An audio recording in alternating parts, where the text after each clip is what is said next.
Hi welcome back. പുതിയൊരു വീഡിയോയിലേക്ക് വീണ്ടും സ്വാഗതം. നമ്മൾ ഈ വീഡിയോയിൽ മാനേജ്മെൻറ്റ് അക്കൗണ്ടിംഗ് എന്ന് പറയുന്ന സബ്ജക്റ്റിൽ ഒരു ഇമ്പോർട്ടൻറ്റ് ലെസൺ ആണ് റേഷ്യോ അനാലിസിസ് എന്ന് പറയുന്നത്. അപ്പോൾ ആ ഒരു ചാപ്റ്ററാണ് നമ്മൾ ഈ ഒരു വീഡിയോയിൽ പരിചയപ്പെടുന്നത്. അപ്പോൾ ഫസ്റ്റ് നമുക്ക് റേഷ്യോ അനാലിസിസ് എന്താണെന്ന് നോക്കാം. It is the analysis of financial statements with the help of ratios. റേഷ്യോസിൻ്റെ ഹെൽപ്പോടുകൂടി ഫിനാൻഷ്യൽ സ്റ്റേറ്റ്മെൻറ്റ് അനലൈസ് ചെയ്യുന്നതിനെയാണ് റേഷ്യോ അനാലിസിസ് എന്ന് പറയുന്നത്. അപ്പോൾ റേഷ്യോ എന്താണ്? Ratio is an expression of relationship between two figures or two amounts. രണ്ട് എമൗണ്ട് തമ്മിൽ അല്ലെങ്കിൽ രണ്ട് ഫിഗേഴ്സ് തമ്മിൽ എക്സ്പ്രസ് ചെയ്യുന്ന റിലേഷൻഷിപ്പിനെയാണ് റേഷ്യോ എന്ന് പറയുന്നത്. Okay, it is one of the important tool of analysis of financial statement. ഈ ഒരു സബ്ജക്റ്റിൽ തന്നെ ഫിനാൻഷ്യൽ സ്റ്റേറ്റ്മെൻറ്റ് അനാലിസിസ് എന്ന് പറയുന്ന ചാപ്റ്റർ പഠിച്ചപ്പോൾ നിങ്ങൾ പഠിച്ചിട്ടുണ്ടാകും different methods of financial analysis അല്ലെങ്കിൽ techniques, important tools of financial analysis. Okay, അതിൽ വരുന്നത് കമ്പാരേറ്റീവ് സ്റ്റേറ്റ്മെൻറ്റ് ഉണ്ടായിരുന്നു, കോമൺ സൈസ് സ്റ്റേറ്റ്മെൻറ്റ് ഉണ്ടായിരുന്നു, ഫണ്ട് ഫ്ലോ, ക്യാഷ് ഫ്ലോ, അതുപോലെ റേഷ്യോ അനാലിസിസും അല്ലേ. അപ്പം നെക്സ്റ്റ് നമുക്ക് ഈ ഒരു റേഷ്യോനെ ഡിഫറെൻറ്റ് ടൈപ്പിലാണ് എക്സ്പ്രസ് ചെയ്യുന്നത്. അത് ഏതൊക്കെയാണെന്ന് നോക്കാം. Pure ratio or proportion, second percentage, third one rate, fourth fraction. ഇതിൽ പ്യുവർ റേഷ്യോ എന്ന് പറയുന്നത് നമ്മൾ കോമൺ ആയിട്ട് പറയുന്ന ഈസ്റ്റു ഇട്ട് പറയാറില്ലേ, 2:1, 3:3 അല്ലെങ്കിൽ 4:2 ആ ഒരു രീതിയിൽ. പെർസെൻറ്റേജ് എന്ന് പറയുമ്പോൾ 20%, 30% അങ്ങനെ. അതുപോലെ റേറ്റ് എന്ന് പറയുന്നത് 3 ടൈം, 4 ടൈം, 2 ടൈം അങ്ങനെ. ഫ്രാക്ഷൻ ആണെങ്കിലോ 1/2, 1/3, 1/5 അങ്ങനെ. ഓക്കെ, അപ്പോൾ ഈ ഒരു ഡിഫറെൻറ്റ് രീതിയിലാണ് നമ്മൾ റേഷ്യോസിനെ എക്സ്പ്രസ് ചെയ്യുന്നത്. ഓക്കെ, ഇനി റേഷ്യോസിനെ ഡിഫറെൻറ്റ് ടൈപ്പിലാണ് ക്ലാസിഫൈ ചെയ്തിരിക്കുന്നത്. മെയിനായിട്ട് statement wise classification, according to importance and according to nature.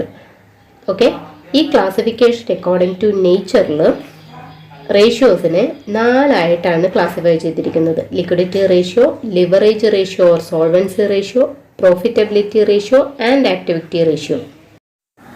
അതുപോലെ സ്റ്റേറ്റ്മെൻറ്റ് വൈസ് ക്ലാസിഫിക്കേഷനിൽ ബാലൻസ് ഷീറ്റ് റേഷ്യോ ഉണ്ട്, ഇൻകം സ്റ്റേറ്റ്മെൻറ്റ് റേഷ്യോ ഉണ്ട്, കമ്പൈൻഡ് റേഷ്യോ ഉണ്ട്. ബാലൻസ് ഷീറ്റ് റേഷ്യോ എന്ന് പറയുന്നത് ബാലൻസ് ഷീറ്റിലെ 2 ഐറ്റംസ് അല്ലെങ്കിൽ ഗ്രൂപ്പ് ഓഫ് ഐറ്റംസ് തമ്മിലുള്ള റിലേഷൻഷിപ്പാണ്. ഇൻകം സ്റ്റേറ്റ്മെൻറ്റ് റേഷ്യോ എന്ന് പറയുന്നത് 2 ഐറ്റമും ഇൻകം സ്റ്റേറ്റ്മെൻറ്റിലുള്ളതായിരിക്കും, ഗ്രൂപ്പ് ഓഫ് ഐറ്റംസ് അല്ലെങ്കിൽ 2 ഐറ്റംസ് തമ്മിലുള്ള റിലേഷൻഷിപ്പ്. കമ്പൈൻഡ് റേഷ്യോ എന്ന് പറയുന്നത് 2 ഐറ്റംസ് തമ്മിലുള്ള റിലേഷൻഷിപ്പാണ്. അതിൽ 1 ഐറ്റം ബാലൻസ് ഷീറ്റിലേതും 1 ഐറ്റം ഇൻകം സ്റ്റേറ്റ്മെൻറ്റിലേതും ആയിരിക്കും. Next classification according to importance. Importance wise ക്ലാസിഫിക്കേഷനിൽ പ്രൈമറി റേഷ്യോസും സെക്കൻഡറി റേഷ്യോസും ആണ് ഉള്ളത്. ഈ ഒരു വീഡിയോയിൽ നമ്മൾ ലിക്വിഡിറ്റി റേഷ്യോസ് ആണ് നോക്കുന്നത്. അപ്പോൾ ലിക്വിഡിറ്റി റേഷ്യോസിൽ മെയിനായിട്ട് കറൻറ്റ് റേഷ്യോയും ക്വിക്ക് റേഷ്യോ ആണ് ഉള്ളത്. അതുമായിട്ട് റിലേറ്റ് ചെയ്ത കുറച്ച് പ്രോബ്ലംസും കൂടെ ഈ വീഡിയോയിൽ എക്സ്പ്ലെയിൻ ചെയ്യുന്നുണ്ട്. ഓക്കെ, നമ്മൾ പറഞ്ഞു ക്ലാസിഫിക്കേഷൻ അക്കോർഡിംഗ് ടു നേച്ചറിൽ ഫസ്റ്റ് വൺ ലിക്വിഡിറ്റി റേഷ്യോസ് ആണ്. അതിൽ വരുന്നതാണ് കറൻറ്റ് റേഷ്യോയും ക്വിക്ക് റേഷ്യോ. കറൻറ്റ് റേഷ്യോ എന്ന് പറയുന്നത് it is the relationship between current assets and current liabilities. Calculate ചെയ്യാനായിട്ടുള്ള equation current ratio equal to current asset divided by current liability ആണ്. അപ്പോൾ ഏതൊക്കെ ഐറ്റംസ് ആണ് കറൻറ്റ് അസറ്റിൽ വരുന്നത്? Cash and cash equivalence, trade receivables. Trade റിസീവബിൾസിൽ bills receivable ഉണ്ടാവും, sundry debtors ഉണ്ടാകും. സൺട്രി ഡെപ്റ്റേഴ്സ് എടുക്കുമ്പോൾ provision for bad debts less ചെയ്തിട്ടുള്ള എമൗണ്ട് എടുക്കുക. അതുപോലെ stock, current investment, short time loans and advances ഒക്കെയാണ് കറൻറ്റ് അസറ്റിൽ വരുന്നത്. കറൻറ്റ് ലയബിലിറ്റീസ് എന്ന് പറയുന്നത് short time borrowings, trade payables, അതിൽ ക്രെഡിറ്റേഴ്സും ബിൽസ് പേയബിളും വരുന്നുണ്ട്. അതർ കറൻറ്റ് ലയബിലിറ്റീസിൽ ഇപ്പോൾ ഇൻട്രസ്റ്റ് അക്രൂഡ് ഓൺ ബോറോയിങ്സും ഇൻകം റിസീവ്ഡ് ഇൻ അഡ്വാൻസ് ഒക്കെ അതർ കറൻറ്റ് ലയബിലിറ്റീസിൽ വരുന്നതാണ്. അപ്പോൾ ബാലൻസ് ഷീറ്റിൽ തരുന്ന കറൻറ്റ് അസറ്റും കറൻറ്റ് ലയബിലിറ്റിയും നോക്കിയിട്ട് അത് തമ്മിലുള്ള ഒരു റിലേഷനാണ് കറൻറ്റ് റേഷ്യോ എന്ന് പറയുന്നത് എക്സ്പ്രസ് ചെയ്യുന്നത്. നമ്മൾ ആദ്യം പറഞ്ഞതുപോലെ പ്യുവർ റേഷ്യോയിലായിരിക്കണം, അതായത് പ്രൊപ്പോർഷണൽ രീതിയിലായിരിക്കണം ഇത് എഴുതേണ്ടത്. ഇപ്പോൾ 1:1, 2:1 ആ ഒരു രീതിയിൽ. Okay, then next quick ratio ആണ്. ക്വിക്ക് റേഷ്യോനെ ആസിഡ് ടെസ്റ്റ് റേഷ്യോ അതുപോലെ ലിക്വിഡിറ്റി റേഷ്യോ എന്നും പറയും. Quick asset to current liabilities. Quick അസറ്റും കറൻറ്റ് ലയബിലിറ്റി തമ്മിലുള്ള റിലേഷനാണ് ക്വിക്ക് റേഷ്യോ എന്ന് പറയുന്നത്. കാൽക്കുലേറ്റ് ചെയ്യുന്ന equation quick ratio equal to quick assets divided by current liabilities. ഇവിടെ ക്വിക്ക് അസറ്റ് എന്ന് പറയുന്നത് കറൻറ്റ് അസറ്റിൽ നിന്ന് stock, prepaid expenses, advance tax paid ഈ 3 ഐറ്റംസ് ലെസ് ചെയ്യുന്നതാണ്. അപ്പോൾ നമ്മൾ കറൻറ്റ് അസറ്റിൻ്റെ ടോട്ടൽ എടുക്കുന്ന സമയത്ത് ഈ സ്റ്റോക്കും പ്രീപെയ്ഡ് എക്സ്പെൻസസും അഡ്വാൻസ് ടാക്സും ഇല്ലാതെയാണ് എടുക്കുന്നതെങ്കിൽ അതിനെന്ത് പറയും? ക്വിക്ക് അസറ്റ് എന്ന് പറയും. ഓക്കെ, അപ്പോൾ കറൻറ്റ് അസറ്റും ക്വിക്ക് അസറ്റും ക്ലിയർ ആയി. ഇനി ഇതുമായിട്ട് റിലേറ്റ് ചെയ്ത പ്രോബ്ലംസ് നോക്കാം. ഈ ഒരു ക്വസ്റ്റ്യൻ നോക്കാം. Calculate current ratio and liquid ratio from the following. നമുക്ക് കുറച്ച് കറന്റ് അസറ്റിന്റെയും കറന്റ് ലയബിലിറ്റീസിന്റെയും എമൗണ്ട് ആണ് തന്നിരിക്കുന്നത്. അപ്പോൾ ഈ തന്നിരിക്കുന്ന ഐറ്റത്തിൽ നിന്ന് ഏതൊക്കെയാണ് കറന്റ് അസറ്റ്, ഏതൊക്കെയാണ് കറന്റ് ലയബിലിറ്റി എന്ന് ആദ്യം ഐഡന്റിഫൈ ചെയ്യാം. Okay, cash, cash at bank, debtors, അതുപോലെ stock, bills receivable, prepaid expenses, ഇത്ര ഐറ്റംസ് ആണ് കറന്റ് അസറ്റിൽ വരുന്നത്. കറന്റ് ലയബിലിറ്റീസ് എന്ന് പറയുന്നത് creditors, bills payable and outstanding expenses. അപ്പം ഇതാണ് നമ്മൾ ഫസ്റ്റ് അറിഞ്ഞിരിക്കേണ്ടത്, ഏതൊക്കെ ഐറ്റംസ് ആണ് കറന്റ് അസറ്റ് എന്നുള്ളത്. ഇതുപോലെ ഒരു ക്വസ്റ്റ്യൻ ആണ് തരുന്നതെങ്കിൽ ഇത് സിമ്പിൾ ആയിട്ടുള്ള ഒരു ക്വസ്റ്റ്യൻ ആണ്. നമുക്ക് ഇത് കഴിഞ്ഞിട്ട് കുറച്ചുകൂടി ഡിഫിക്കൽട്ട് ആയിട്ടുള്ള ക്വസ്റ്റ്യൻസ് ഒക്കെ നോക്കാം. ഇതുപോലെ ഒരു ക്വസ്റ്റ്യൻ കിട്ടിയിട്ടുണ്ടെങ്കിൽ ആദ്യം കറന്റ് അസറ്റിന്റെ ടോട്ടൽ എടുക്കണം, പിന്നെ കറന്റ് ലയബിലിറ്റീസിന്റെ ടോട്ടൽ എടുക്കുക, എന്നിട്ട് കറന്റ് റേഷ്യോ ഈക്വൽ ടു എന്ന് പറഞ്ഞിട്ട് ഇക്വേഷൻ എഴുതി വയ്ക്കുക, ആൻസർ എഴുതുക. ഓക്കെ, അപ്പോൾ ഇതിന്റെ ആൻസർ എഴുതിയിട്ട് ഞാൻ കാണിച്ചു തരാം. ഇതാണ് ആൻസർ. ഫസ്റ്റ് നമ്മൾ current ratio equal to current asset minus current liability എന്ന് എഴുതി. ഇവിടെ ഇപ്പം ഞാൻ CA മൈനസ് CL എന്നാണ് എഴുതിയിരിക്കുന്നത്, അത് ഫുള്ളായിട്ട് തന്നെ എഴുതുക. Current asset equal to cash, cash at bank, debtors, stock, ഇതിൻ്റെ എല്ലാത്തിൻ്റെ അഡീഷൻ. ഓക്കെ, ഇത് ഇതുപോലെ തന്നെ എഴുതണം, എല്ലാ ഐറ്റംസും എഴുതണം. അതിൻ്റെ താഴെയായിട്ട് എമൗണ്ട് ആഡ് ചെയ്യുന്നത് കാണിക്കുക. കറന്റ് ലയബിലിറ്റീസും എഴുതി. ഓക്കെ, ഇപ്പോൾ കറന്റ് ലയബിലിറ്റീസിൽ 3 ഐറ്റംസ്, ഇതിൻ്റെ ടോട്ടൽ എടുത്തു. ഇനി current ratio equal to current അസറ്റായ 52,000 ഡിവൈഡഡ് ബൈ 22. ഓക്കെ, റേഷ്യോ വന്നിരിക്കുന്നത് ക്ലിയർ ആയല്ലോ. നെക്സ്റ്റ് നമ്മളോട് കാൽക്കുലേറ്റ് ചെയ്യാൻ പറഞ്ഞിരിക്കുന്നത് ലിക്വിഡ് റേഷ്യോ ആണ്. ലിക്വിഡ് റേഷ്യോ എന്ന് പറയുന്നത് ലിക്വിഡ് അസറ്റ്സും കറന്റ് ലയബിലിറ്റീസും തമ്മിലുള്ള റിലേഷനാണ് അല്ലേ. ലിക്വിഡ് അസറ്റ് അല്ലെങ്കിൽ ക്വിക്ക് അസറ്റ് എങ്ങനെയാണ് കാൽക്കുലേറ്റ് ചെയ്യുന്നത്? കറന്റ് അസറ്റിൽ നിന്ന് സ്റ്റോക്കും പ്രീപെയ്ഡ് എക്സ്പെൻസസും ഡിഡക്റ്റ് ചെയ്യുക. ഇവിടെ ഈ ക്വസ്റ്റ്യനിൽ സ്റ്റോക്കും പ്രീപെയ്ഡ് എക്സ്പെൻസസും ആണ് നമുക്ക് തന്നിരിക്കുന്നത്.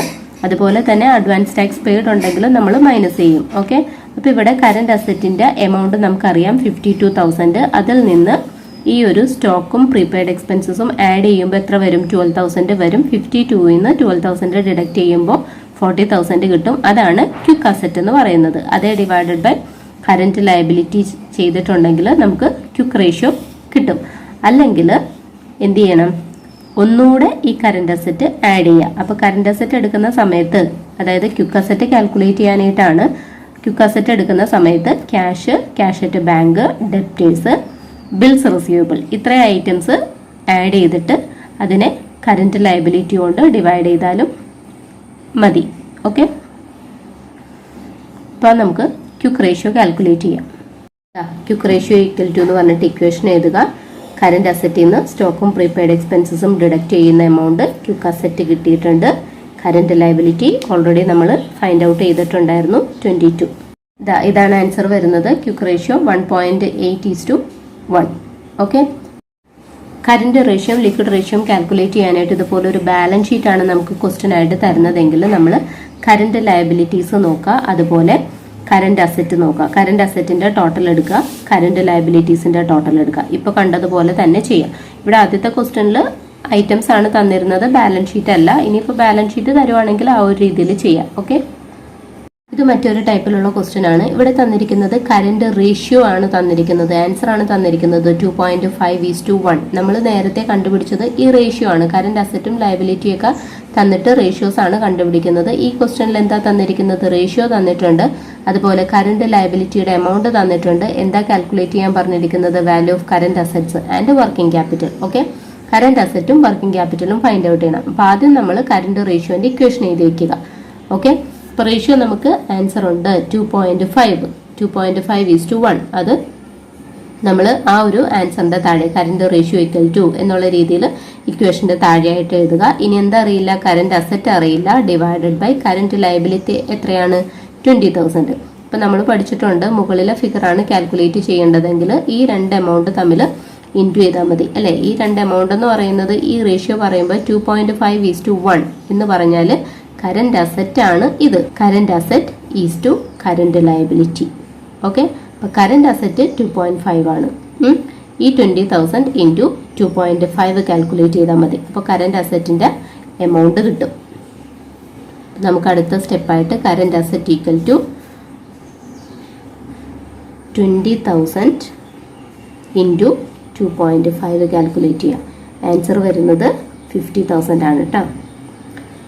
ഇപ്പോൾ കറന്റ് അസറ്റ് കിട്ടിയല്ലോ. കറന്റ് അസറ്റ് കിട്ടിക്കഴിഞ്ഞാൽ നെക്സ്റ്റ് കാൽക്കുലേറ്റ് ചെയ്യാൻ പറഞ്ഞിരിക്കുന്നത് എന്താ? വർക്കിംഗ് ക്യാപിറ്റലാണ്. കറന്റ് അസറ്റും അതുപോലെ വർക്കിംഗ് ക്യാപിറ്റലുമാണ് കാൽക്കുലേറ്റ് ചെയ്യുന്നത്. വർക്കിംഗ് ക്യാപിറ്റൽ കാൽക്കുലേറ്റ് ചെയ്യാനായിട്ടുള്ള ഇക്വേഷൻ എന്താ? വർക്കിംഗ് ക്യാപിറ്റൽ കറന്റ് അസറ്റിൽ നിന്ന് കറന്റ് ലയബിലിറ്റി മൈനസ് ചെയ്താൽ മതി. ഇപ്പം നമ്മൾ കറന്റ് അസറ്റിന്റെ വാല്യൂ ഫൈൻഡ് ഔട്ട് ചെയ്തിട്ടുണ്ട്, 50,000 ആണ്. ആ 50,000 മൈനസ് കറന്റ് ലയബിലിറ്റി നമുക്ക് ആൻസറിൽ തന്നിട്ടുണ്ട്. ഓക്കെ, 20,000 ഈക്വൽ ടു 30,000 ആണ് വർക്കിംഗ് ക്യാപിറ്റൽ. ക്ലിയർ ആയില്ലേ? ഇനി ഇതുപോലെ ക്വസ്റ്റ്യനിൽ നമുക്ക് കറന്റ് ലയബിലിറ്റിക്ക് പകരം കറന്റ് അസറ്റും റേഷ്യോ ആണ് തന്നിരിക്കുന്നതെന്ന് വിചാരിക്കാം. ഓക്കെ, കറന്റ് റേഷ്യോ ഉണ്ട്, കറന്റ് അസറ്റ് ഉണ്ട്, കറന്റ് ലയബിലിറ്റി കാൽക്കുലേറ്റ് ചെയ്യണമെന്ന് വിചാരിക്കാം. അപ്പോൾ എന്താ ചെയ്യുക? ഇവിടെ നമ്മൾ ഇൻറ്റു ആണ് ചെയ്തത് അല്ലേ? കറന്റ് അസറ്റ് ആണ് നമുക്ക് ആൻസർ ഉള്ളതെങ്കിൽ ആ എമൗണ്ട്, ഇപ്പം ഇവിടെ കറന്റ് അസറ്റ് കിട്ടിയിരിക്കുന്നത് 50,000 ആണ്. അപ്പം നമുക്ക് ക്വസ്റ്റ്യനിൽ 50,000 തന്നിട്ടുണ്ട്, ഈ 20,000 ആണ് കണ്ടുപിടിക്കേണ്ടതെന്ന് വിചാരിക്കാം. അപ്പോൾ 50,000 ഇൻറ്റു 1/2.5 ചെയ്താൽ മതി ഇവിടെ. അപ്പോൾ ഈ ഒരു ടൈപ്പ് ക്വസ്റ്റ്യൻ ക്ലിയർ ആയെന്ന് വിചാരിക്കുന്നു. നമുക്ക് നെക്സ്റ്റ് നോക്കാം. ഈ ഒരു ക്വസ്റ്റ്യനിൽ കറന്റ് റേഷ്യോ 2.8 തന്നിട്ടുണ്ട്, ആസിഡ് ടെസ്റ്റ് റേഷ്യോ 1.5 തന്നിരിക്കുന്നു, വർക്കിംഗ് ക്യാപിറ്റൽ ₹1,62,000 തന്നിരിക്കുന്നത്. Calculate current asset, current liability, liquid asset and stock. അപ്പോൾ ഇവിടെ നോക്കുക, കറന്റ് റേഷ്യോ ഉണ്ട്. നമുക്ക് കറന്റ് റേഷ്യോ കാൽക്കുലേറ്റ് ചെയ്യാനായിട്ട് current asset divided by current liability ആണ് എമൗണ്ട് തന്നിട്ടുണ്ടെങ്കിൽ സിമ്പിളായിട്ട് കാൽക്കുലേറ്റ് ചെയ്യാം. പക്ഷെ ഇവിടെ അത് രണ്ടും, ആ രണ്ട് ഐറ്റംസും നമുക്ക് കാൽക്കുലേറ്റ് ചെയ്യണം. എന്താ തന്നിരിക്കുന്നത്? റേഷ്യോ മാത്രമേ ഉള്ളൂ. ഓക്കെ, അപ്പോൾ ആദ്യം നമ്മൾ കറന്റ് റേഷ്യോ ഈക്വൽ ടു എന്ന് പറഞ്ഞിട്ട് ആൻസറിൻ്റെ സ്റ്റാർട്ടിങ് ചെയ്യാം കേട്ടോ. Current ratio equal to current asset divided by current liability. അതെത്രയാണ് ആൻസർ? 2.8 ആണ് റേഷ്യോ അല്ലേ? കറന്റ് റേഷ്യോ ഇവിടെ നോക്കിയേ, 2.8 ആണ് തന്നിരിക്കുന്നത്. ഈ 2.8 എന്ന് പറയുന്നത് 2.8:1 ആണ്. ഓക്കെ, അല്ലെങ്കിൽ 2.8 ഡിവൈഡഡ് ബൈ 1 അല്ലെ? വെറുതെ ഒരു ഫിഗർ പറഞ്ഞിട്ടുണ്ടെങ്കിൽ അതിൻ്റെ താഴെ ഡിവൈഡ് ബൈ 1 എഴുതുക. ഇനി ഈ 2.8 കറന്റ് അസറ്റും 1 എന്ന് പറയുന്നത് കറന്റ് ലയബിലിറ്റീസും ആണല്ലോ. കറന്റ് അസറ്റും കറന്റ് ലയബിലിറ്റീസും കിട്ടിക്കഴിഞ്ഞാൽ നമുക്ക് എന്ത് കണ്ടുപിടിക്കാം? വർക്കിംഗ് ക്യാപിറ്റൽ കണ്ടുപിടിക്കാം. പക്ഷേ ക്വസ്റ്റ്യനിൽ വർക്കിംഗ് ക്യാപിറ്റൽ തന്നിട്ടുണ്ട്. വർക്കിംഗ് ക്യാപിറ്റൽ കാണാനായിട്ട് എന്താ equation? Current asset minus current liability, that is നമുക്ക് റേഷ്യോ ആണ് ഉള്ളത്. അപ്പോൾ കറന്റ് അസറ്റിൻ്റെ റേഷ്യോ 2.8 മൈനസ് 1. ഈ വർക്കിംഗ് ക്യാപിറ്റലിൻ്റെ എമൗണ്ട് 1,62,000 ആണ്. ഓക്കെ, അപ്പോൾ 1,62,000 ഈക്വൽ ടു 2.8 മൈനസ് 1 എന്ന് പറയുമ്പോൾ 1.8 ആണ്. ക്ലിയർ ആയല്ലോ? 1,62,000 എന്ന് പറയുന്നത് 1.8 ആണ്. അപ്പോൾ ഇതിൽ നിന്ന് നമുക്ക് 2.8ഉം 1ഉം കാൽക്കുലേറ്റ് ചെയ്യാൻ പറ്റില്ലേ? അപ്പോൾ കറന്റ് അസറ്റ് കാൽക്കുലേറ്റ് ചെയ്യാനായിട്ട് 1,62,000 എഴുതാം. 1,62,000 എന്ന് പറയുന്നത് 1.8 ആണ്. അപ്പം എന്ത് കണ്ടുപിടിക്കണം? 2.8 കാണണം. 2.8 എന്തായിരുന്നു? Current asset. അപ്പോൾ ഇത് കാൽക്കുലേറ്റ് ചെയ്യുമ്പോൾ നമുക്ക് കിട്ടുന്നത് 2,52,000 ആണ്. ക്ലിയർ ആയോ? അതുപോലെ കറന്റ് ലയബിലിറ്റി കാൽക്കുലേറ്റ് ചെയ്യണതിന് എന്ത് ചെയ്യണം? വർക്കിംഗ് ക്യാപിറ്റൽ തന്നിരിക്കുന്ന 1,62,000 1.8 ആണെങ്കിൽ ലയബിലിറ്റി എത്രയാ? 1 ആണ് അല്ലേ? അപ്പോൾ ലയബിലിറ്റിയുടെ ആൻസർ വരുന്നത് ₹90,000. ക്ലിയർ? ഇനി ഇതിൽ കാൽക്കുലേറ്റ് ചെയ്യാൻ പറഞ്ഞിരിക്കുന്നത് ലിക്വിഡ് അസറ്റ് ആണ്. അപ്പം ഇവിടെ നമുക്ക് കറന്റ് അസറ്റും കിട്ടി, കറന്റ് ലയബിലിറ്റീസും ആയി. ലിക്വിഡ് അസറ്റ് കാൽക്കുലേറ്റ് ചെയ്യണമെങ്കിൽ എന്ത് ചെയ്യണം? ലിക്വിഡ് റേഷ്യോ തന്നിട്ടുണ്ട്. ലിക്വിഡ് റേഷ്യോ എന്ന് പറയുന്നത് ആസിഡ് ടെസ്റ്റ് റേഷ്യോ ഇവിടെ തന്നിരിക്കുന്നത് 1.5 ആണ്. ഇപ്പം നമ്മൾ എഴുതിയതുപോലെ തന്നെ ആസിഡ് ടെസ്റ്റ് റേഷ്യോ എന്ന് പറഞ്ഞിട്ട് ഇക്വേഷൻ എഴുതി വയ്ക്കാം.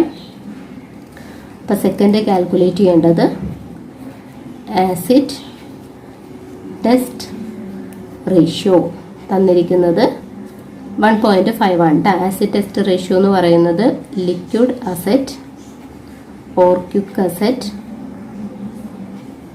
Divided by current liability. തന്നിരിക്കുന്ന റേഷ്യോ 1.5. ഇതിൽ ലിക്വിഡ് അസറ്റ് നമുക്കറിയില്ല, കറന്റ് ലയബിലിറ്റി അറിയാം. അപ്പോൾ ഈ റേഷ്യോ തന്നിരിക്കുന്നത് 1.5 equal to liquid asset divided by current liability കിട്ടിയിരിക്കുന്നത് 90,000 ആണ് അല്ലേ? 90,000 എഴുതാം. അപ്പോൾ ഈ ഫിഗർ എന്ന് പറയുന്നത് ലിക്വിഡ് അസറ്റ് ആണ്. മുകളിലെ ഫിഗർ കണ്ടുപിടിക്കണം. എനിക്ക് എന്താ ചെയ്യേണ്ടത്? Liquid asset equal to 90,000 into 1.5 ചെയ്യാം റുപ്പീസ്. ആൻസർ വരുന്നത് 1,35,000 ആണ് കേട്ടോ. ലിക്വിഡ് അസറ്റ് കിട്ടിയില്ലേ? ഇനി ഈ ലിക്വിഡ് അസറ്റിന്റെ ആൻസർ കിട്ടിയിട്ടുണ്ടെങ്കിൽ നെക്സ്റ്റ് നമ്മളോട് പറഞ്ഞിരിക്കുന്നത് എന്ത് കാൽക്കുലേറ്റ് ചെയ്യാനാണ്? സ്റ്റോക്ക് കാൽക്കുലേറ്റ് ചെയ്യാനാണ്. അപ്പോൾ കറന്റ് അസറ്റും ഉണ്ട്, ലിക്വിഡ് അസറ്റും ഉണ്ട് അല്ലെ. കറന്റ് അസറ്റിന്റെ വാല്യൂ എന്ന് പറയുന്നത് 2,52,000 ആണ്. ലിക്വിഡ് അസറ്റ് എന്ന് പറയുന്നത് 1,35,000 ആണ്. അപ്പൊ ഇത് തമ്മിലുള്ള ഡിഫറൻസ് ആയിരിക്കും എന്ത്? സ്റ്റോക്ക് അല്ലെ. ഇപ്പൊ കറന്റ് അസറ്റിൽ നിന്ന് സ്റ്റോക്ക് മൈനസ് ചെയ്യുന്നതാണ് ക്വിക്ക് അസറ്റ് അല്ലെങ്കിൽ ലിക്വിഡ് അസറ്റ്. അപ്പൊ നെക്സ്റ്റ് നമ്മളോട് പറഞ്ഞിരിക്കുന്നത് സ്റ്റോക്കിന്റെ വാല്യൂ ഫൈൻഡ് ഔട്ട് ചെയ്യാനാണ്. അപ്പൊ കറന്റ് അസറ്റിൽ നിന്ന് ലിക്വിഡ് അസറ്റ് മൈനസ് ചെയ്തിട്ടുണ്ടെങ്കിൽ എന്ത് കിട്ടും? സ്റ്റോക്ക് കിട്ടും. കറന്റ് അസറ്റിന്റെ answer 2,52,000 minus liquid asset 1,35,000. Stock എത്രയാ? റുപ്പീസ് 1,17,000 കേട്ടോ. Okay,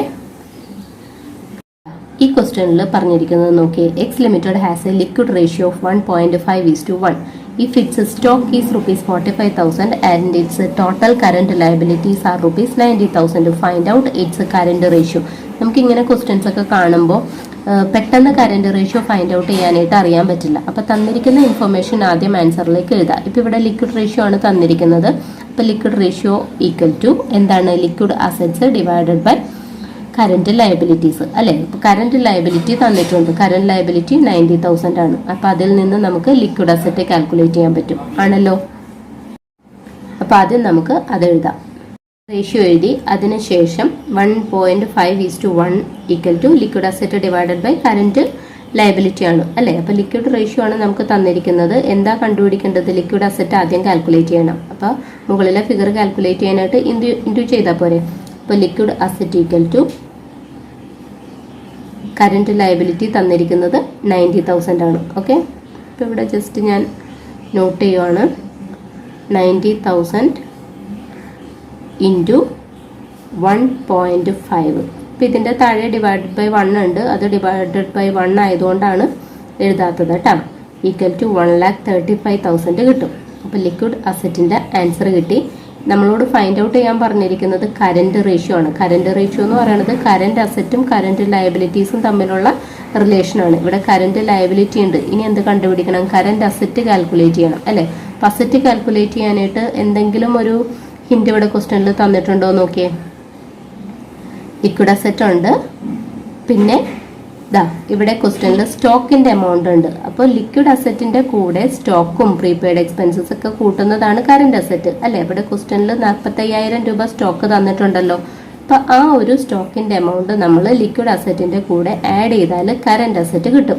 liquid asset plus stock. Clear ആകുന്നുണ്ടല്ലോ അല്ലെ. ലിക്വിഡ് അസറ്റ് എന്ന് പറയുന്നത് 1,35,000 ആണ്. സ്റ്റോക്കിന്റെ എമൗണ്ട് 45,000. അപ്പം ഇത് ആഡ് ചെയ്യുമ്പോൾ 1,80,000 ആണ് കറന്റ് അസറ്റ് വരുന്നത്. ഓക്കെ, ഇനി കറന്റ് റേഷ്യോയിലേക്കല്ലേ നമുക്ക് എത്തേണ്ടത്. ഇപ്പം നമ്മളുടെ കയ്യിൽ കറന്റ് അസറ്റിന്റെ എമൗണ്ട് ഉണ്ട്, അതുപോലെ കറന്റ് ലയബിലിറ്റീസ് ആണെങ്കിൽ ക്വസ്റ്റ്യനിൽ 90,000 തന്നിട്ടുണ്ട്. ഇനി സിമ്പിളായിട്ട് കറന്റ് റേഷ്യോ കാൽക്കുലേറ്റ് ചെയ്യാലോ.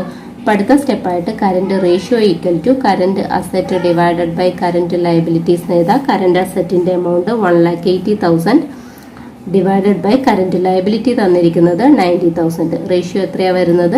2:1. ഓക്കെ, കറന്റ് റേഷ്യോ കാൽക്കുലേറ്റ് ചെയ്യാനായിട്ടുള്ള ലാസ്റ്റ് പ്രോബ്ലം ആണിത്. ഇവിടെ ടോട്ടൽ അസറ്റും ഷെയർ ഹോൾഡേഴ്സ് ഫണ്ടും non current liabilities non current asset ആണ് തന്നിരിക്കുന്നത്. എങ്ങനെയാണ് ഈ ക്വസ്റ്റ്യനിൽ നിന്ന് കറന്റ് റേഷ്യോ കാൽക്കുലേറ്റ് ചെയ്യുന്നത്? ഇവിടെ നമുക്ക് കറന്റ് അസറ്റ് കണ്ടുപിടിക്കാനായിട്ട് ടോട്ടൽ അസറ്റിൽ നിന്ന് നോൺ കറന്റ് അസറ്റ് മൈനസ് ചെയ്താൽ മതി. നോൺ കറന്റ് അസറ്റ് എന്ന് പറയുന്നത് ഫിക്സഡ് അസറ്റ് ആണ്. അപ്പൊ total assets minus fixed asset, അതാണ് കറന്റ് അസറ്റ് അല്ലെ. ഇനി കറന്റ് ലയബിലിറ്റി എങ്ങനെ കാൽക്കുലേറ്റ് ചെയ്യും? ടോട്ടൽ അസറ്റിൽ നിന്ന് ഷെയർ ഹോൾഡേഴ്സ് ഫണ്ടും നോൺ കറന്റ് ലയബിലിറ്റീസും ഡിഡക്ട് ചെയ്തിട്ടുണ്ടെങ്കിൽ കറന്റ് ലയബിലിറ്റി കിട്ടും. അതായത് നിങ്ങൾ അസറ്റ് സൈഡും ലയബിലിറ്റി സൈഡും ആലോചിച്ചാൽ മതി. അസറ്റ് സൈഡിന്റെ എമൗണ്ട് ടോട്ടലാണ് ഈ തന്നിരിക്കുന്നത്. ഓക്കെ, ലയബിലിറ്റി സൈഡിലാണ് ഷെയർ ഹോൾഡേഴ്സ് ഫണ്ടും നോൺ കറന്റ് ലയബിലിറ്റിയും വരുന്നത്. നോൺ കറന്റ് ലയബിലിറ്റി എന്ന് പറയുന്നത് ഫിക്സഡ് ലയബിലിറ്റി ആണ് അല്ലേ. അപ്പോൾ ലയബിലിറ്റി സൈഡിൽ ഈ 2 ഐറ്റംസ് ഡിഡക്റ്റ് ചെയ്തിട്ടുണ്ടെങ്കിൽ എന്ത് കിട്ടും? ടോട്ടൽ അസറ്റിൽ നിന്ന് ഇത് രണ്ടും മൈനസ് ചെയ്താൽ കറൻറ്റ് ലയബിലിറ്റി കിട്ടും. ഓക്കെ, അപ്പം അതിൻ്റെ ആൻസർ എഴുതാം. റേഷ്യോ ഇക്വേഷൻ എഴുതി, കറൻറ്റ് അസറ്റ് കാൽക്കുലേറ്റ് ചെയ്തു, ടോട്ടൽ അസറ്റിൽ നിന്ന് നോൺ കറൻറ്റ് അസറ്റ് മൈനസ് ചെയ്തു, കറൻറ്റ് ലയബിലിറ്റി കാൽക്കുലേറ്റ് ചെയ്യാൻ ടോട്ടൽ അസറ്റിൽ നിന്ന് ഷെയർ ഹോൾഡേഴ്സ് ഫണ്ടും നോൺ കറൻറ്റ് ലയബിലിറ്റീസും ഡിഡക്റ്റ് ചെയ്തു. അപ്പോൾ 50,000ഉം 20,000ഉം ആണ് നമുക്ക് കറൻറ്റ് അസറ്റും ലയബിലിറ്റി ആയിട്ട് കിട്ടിയിരിക്കുന്നത്. അത് തമ്മിലുള്ള റിലേഷൻ 2.5:1. ഈ ഒരു വീഡിയോ ഒന്ന് കറൻറ്റ് റേഷ്യോയും ലിക്വിഡ് റേഷ്യോയും കാൽക്കുലേറ്റ് ചെയ്യാനായിട്ട് നിങ്ങൾക്ക് ക്ലിയർ ആയി എന്ന് വിചാരിക്കുന്നു. നെക്സ്റ്റ് ടൈപ്പ് എന്ന് പറയുന്നത് സോൾവൻസി റേഷ്യോസ് ആണ്. ഈ ഒരു ലെസൺ വളരെ ഇമ്പോർട്ടൻ്റ് ആണ്. എക്സാമിനൊക്കെ കുറേ ക്വസ്റ്റ്യൻസ് സോൾവൻസി റേഷ്യോ എന്ന് വരാറുണ്ട്. അപ്പോൾ നമുക്ക് നെക്സ്റ്റ് വീഡിയോയിൽ ആ ഒരു സോൾവൻസി റേഷ്യോസിൻ്റെ ഡിഫറെൻറ്റ് ടൈപ്സ് ഇൻക്ലൂഡ് ചെയ്യാൻ നോക്കാം. വീഡിയോ ഇഷ്ടപ്പെട്ടെങ്കിൽ ലൈക്ക് ചെയ്യുക, ഷെയർ ചെയ്യുക, കമൻറ്റ് ചെയ്യുക. സബ്സ്ക്രൈബ് ചെയ്യാത്തവർ സബ്സ്ക്രൈബ് ചെയ്തിട്ട് വീഡിയോസ് കാണുക. ഓക്കെ, നെക്സ്റ്റ് ഒരു വീഡിയോ ആയിട്ട് കാണുന്നത് വരെ താങ്ക് യു, ബൈ.